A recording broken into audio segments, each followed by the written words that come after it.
Добра вечер во Дневникот на КТВ, среда 25 јуни 2025 година.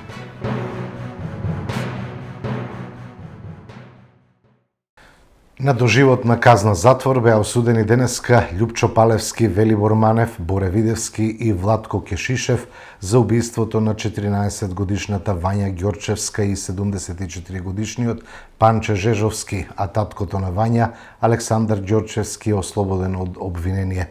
Ваква одлука донесе кривичниот суд година и половина по грабнувањето и убиствата.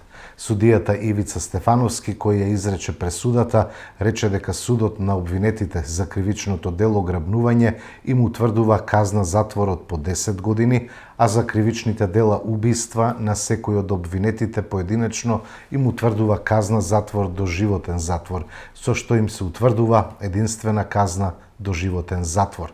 Таткото на Вања, Александар Ѓорчевски, е ослободен од обвинение, бидејќи јавното обвинителство не докажало надвор од разумно сомневање дека го сторил делото.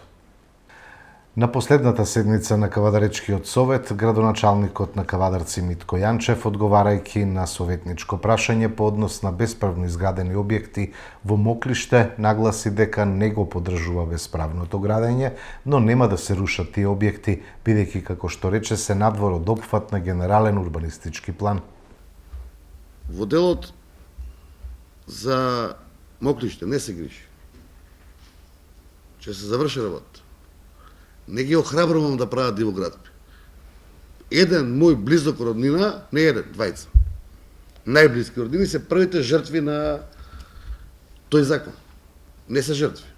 По законот си постапуваат пак по анонимни пријави. Обвинителство си реагира, законски, си ги сопра докајсте. Прв е мојот Шура, втор е мојот прврточет што изградил дивоградба од претходно, и они се првите примери на суд. И законот е дециден и јасен. Кривично дело по кое што се постапува по службена должност од страна на обвинителство и имотот се задолжително одзима. Законот е конфузен. Не сум правник да навлегувам, многу пати дискутирано на повеќе нивоа. Што ќе одземиш кога не постои нешто? Кога нема имотен лист, имаш дивоградба. Општината не била нема. Не ова од моје време. Ова е 20 години. Ама и од твое време се има дел. Не викам не. Не викам не. Ние имаме повеќе од 70 решенија за рушење. 70 решенија за рушење им донесе. Спремни сте да ги рушиме? И ја не сум спремен. Тоа исто ја ти го викам. Не сум спремен. Истото јас го кажам. Донесивме, извини, че се оградам, донесија закон за легализација, ги легализираа по 1 евро дел од нашите сограѓани кои што беа 7500 објекти.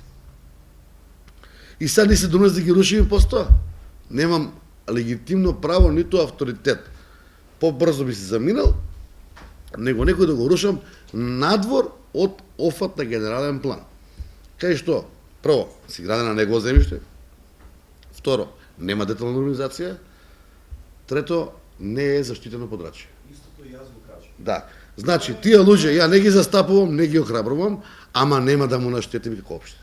Тоа е решението. Решението е да се донесе закон, или измена, или правилник, или дополнување. Дали знаеш, ости го Моклиште, ја ќе речеш атрактивно, Тиквешко езеро е атрактивно. Па ние имаме дивоградба пријавена во село Рожден, во село Чемерско, кај што нашите инспектори има излезено на терен, има констатирано дивоградба, пошто мора да испаднеш на терен на пријава, има констатирано дивоградба и имаме донесено решение за рушење на куќа. Тие се куќи по 50-60 квадрати викендици, за рушење на објект во село Чемерско. Треба да го наградиме тој што изградил Чемерско.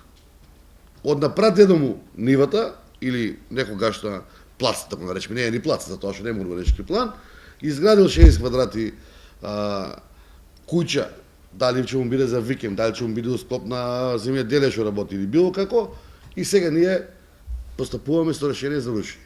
Сите решенија за рушење се тука во општина Кавадарци, буџет за рушење немам, за да ги рушам тие 70 објекти, мене ми требат над 200.000 евра да ги рушам. А после 200.000 евра, сега го зборам провизорно, треба да му ги наплатам на граѓаните. Ем да му рушиме куќата, ем да му наплатим. Нема, рушиме таму кај што мора да се руши. А кај мора според мене? Кај што има генерален план. Има детална урбанизација. Доколку не граде според деталната урбанизација, не се изваде крадежна дозвола, тука немам дилема. Тука постапуваме и рушиме. Ма разбираш во кој контекст зборам? А таму кај што нема детална урбанизација, Рожден, Мајден, Истото јас го зборам. значи нема детална урбанизација, тоа е село. Тоа село постои пред Кавадарци.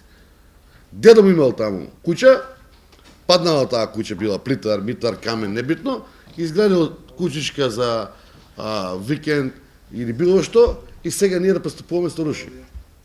Јас сум на тој став и мислам дека и сите советници се на истиот став, да не политизираме тука, да не намудруваме. Пак ќе повторам, не охрабрувам, не дозволувам да некој безправно гради. Меѓутоа додам у Мајдан на некогашна плац или некогашна парцела кај што имало куќа од прабаба и да го санкционирам, и тоа немам намер.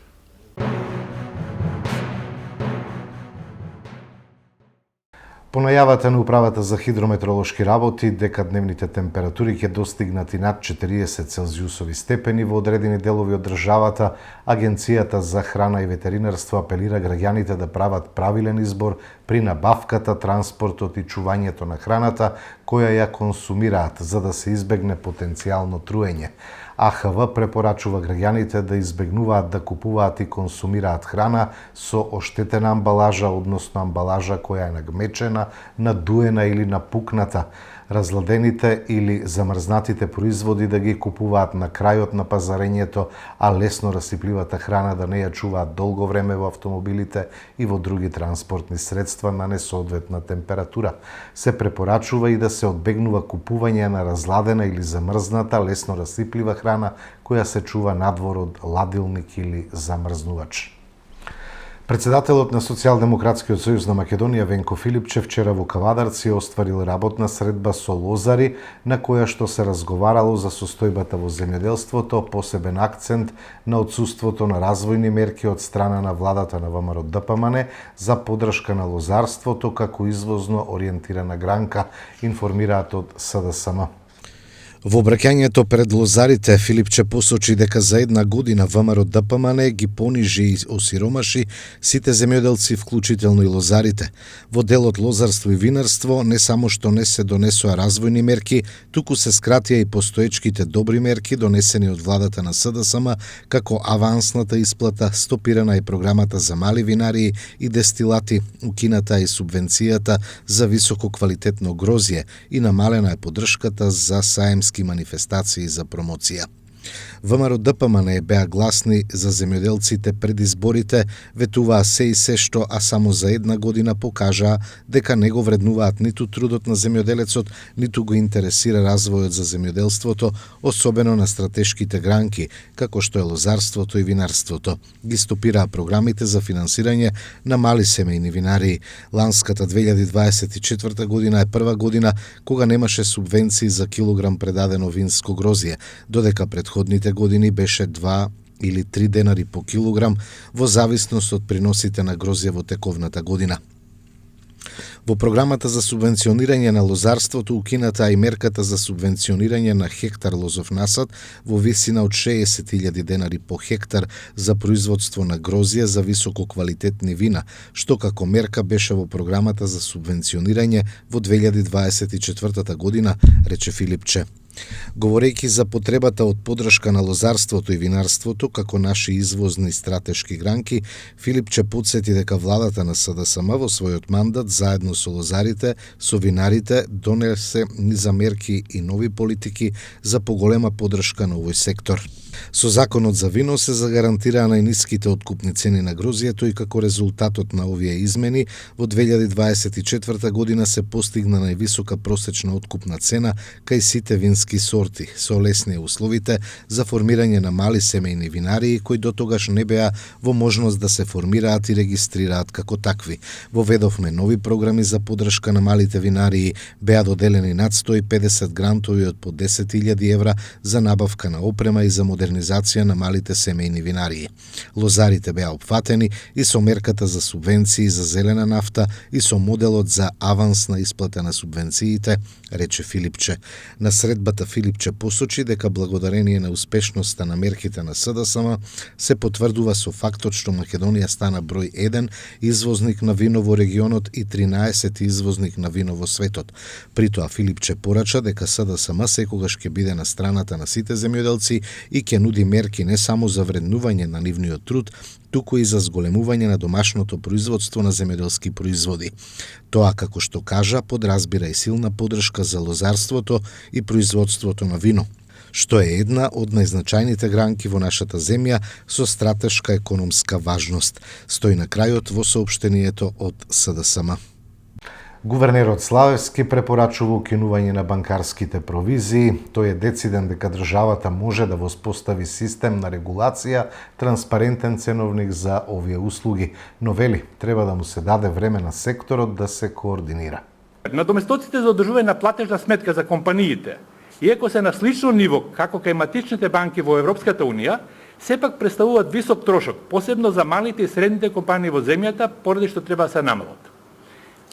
Понатам, надоместоците за користење на електронско и мобилно банкарство во услови кога се наплатуваат надоместоци за одржување на платежна сметка, представуваат дополнителен трошок кој би требало да се укине, имајќи предвид дека оваа услуга е вообичаено бесплатна за граѓаните кај матичните банки од ЕУ, а дел од нив не наплатуваат вакви надоместоци ниту од компаниите.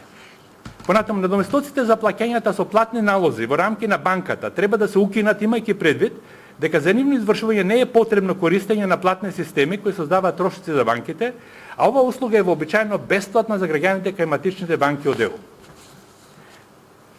Понатаму, надоместоците за меѓубанкарски плаќања во домашна валута кои се извршуваат преку платните системи КИПС, кредитниот интербанкарски систем, кој што кај нас е приватна компанија во собственост на банките, и МИПС, кој што е во меѓубанкарски платен систем во рамките на Народна банка на Република Македонија за поголеми износи на плаќања, значи тие надоместоци треба значително да се намалат, имајќи предвид дека ваквата услуга кај матичните банки од Европската Унија за плаќањето во евра како национална валута во СЕПА е бесплатна или по многу ниски надоместоци за граѓаните, најмногу до 1 евро.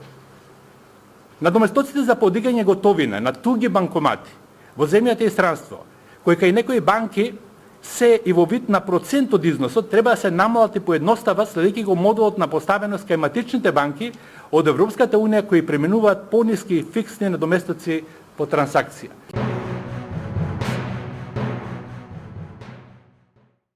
Вчера во 7 часот и 20 минути на булевар Маршал Тито во Неготино, полициски службеници од ОВР Неготино го лишиле од слобода НК, 47 години, од селото Долни Дисан, Неготинско. При сообраќај на контрола сопрено е патничко возило Ауди со валандовски регистарски ознаки кој го управувал и по преземени мерки констатирано дека е под дејство на алкохол, односно му биле измерени 2,46 промили алкохол во крвта. НК е задржан во полициска станица, бил известен јавен обвинител и по документирање на настанот против него ќе биде поднесена пријава по член 297а од Кривичниот законник, безобзирно управување со моторно возило. На 24 овој месец во 14 часот и 45 минути полициски службеници од ОВР Неготино го лишија од слобода АМ, 38 години, од Неготино, затоа што кај него била пронајдена и одземена бела прашкаста материја. Тој бил приведен во полициска станица, бил известен јавен обвинител и по документирање на настанот против него ќе биде поднесена соодветна пријава, информира денеска од СВР Велес. Како најава на почетокот на Кавадаречкото културно лето 2025, библиотека Феткин, градоначалникот и советот на општина Кавадарци ве покануваат на промоција на книгата Мајко, камен да беше ке пукнеше од Димеристов Кана.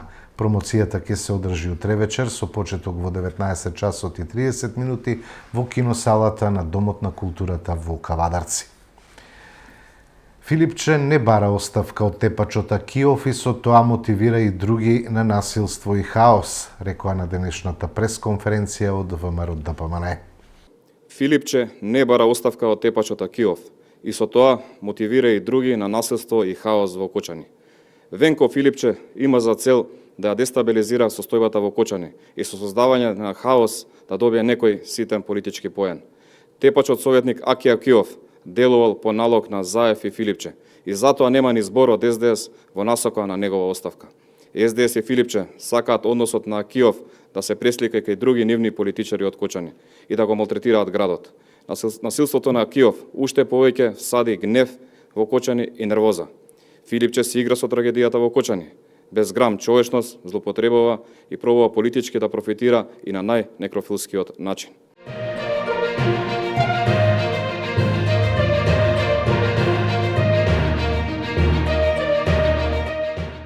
Продолжуваме со спортот. Ракометните младинци ја забележаа првата победа на светското првенство во Полска со победата над Мексико 41-21. Нашите младинци против Бразил ќе разигруваат за пласман од 25 до 28 место.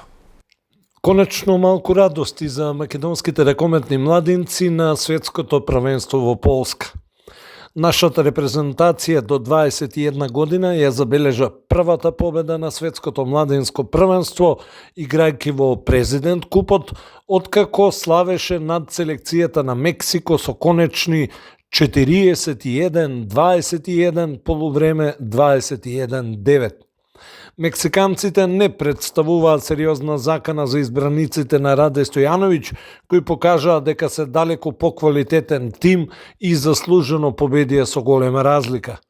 Најефикасен во нашиот состав беше Дамјан Субашевски со 12 голови, 10 даде Димитар Узунчев, а 100% учинок 7 од 7 имаше Ненад Бели Стојановски.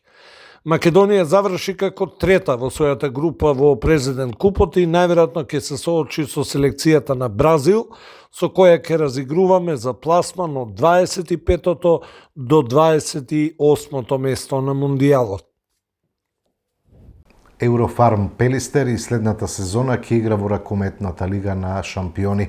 Европската ракометна федерација на битолчани им додели вајлд карта и ги израдува и другите македонски екипи. Од Европската куќа на ракометот пристигна убави вести за Македонија. Нашиот ракометен шампион, Еврофарм Пелистер, доби специјална покана од Европската ракометна федерација ЕХФ за настап следната сезона во Лигата на шампионите.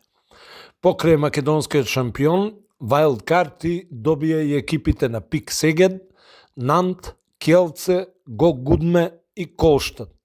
Сигурни учесници во елитата и пред изборот на ЕХФ беа Магдебург, Фуксе Берлин, Барселона, Спортинг Лисабон, Пари Сен-Жермен, Динамо Букурешт, Веспрем, Алборг, ППД Загреб и Висла Плоцк. Жепката за групната фаза на Лигата на шампионите за сезоната 2025-26 ќе се одржи во петок, 27 јули. И во оваа фаза ќе учествуваат 16 екипи кои ќе бидат поделени во две групи со по 8 тимови. Оваа информација со еуфорија ја примија и останатите македонски клубови.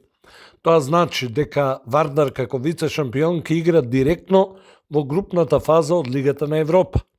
Црвено-црнените со второто место на табелата чека епилог што ќе биде со шампионот на Македонија, а откако тој е позитивен, тоа го израдува и Вардар кој ќе биде директно во групата на Европската лига на ЕХФ, додека Алкалуид има право да биде дел од квалификациите од ова надпреварување.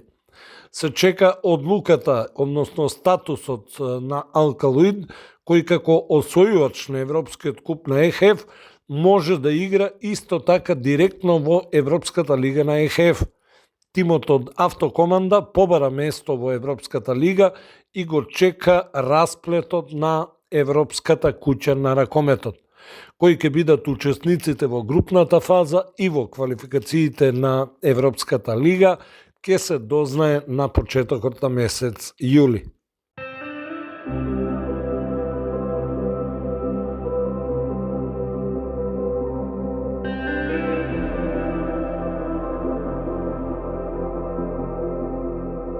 И на крајот од дневникот следува временската прогноза. Утре ќе биде сончево и многу топло со мала до умерена локална облачност, попладне со услови за појава на изолирана нестабилност, ќе дува слаб до умерен ветер од северен правец, температурата до 39 степени.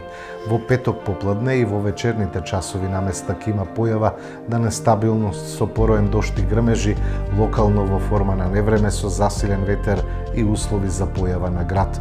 Во деновите од викендот ќе дува умерен до засилен северен ветер, а дневните температури ќе опаднат за 5 до 7 степени во споредба со утрешните. Го гледавте дневникот на КТВ, ви посакувам секое добро.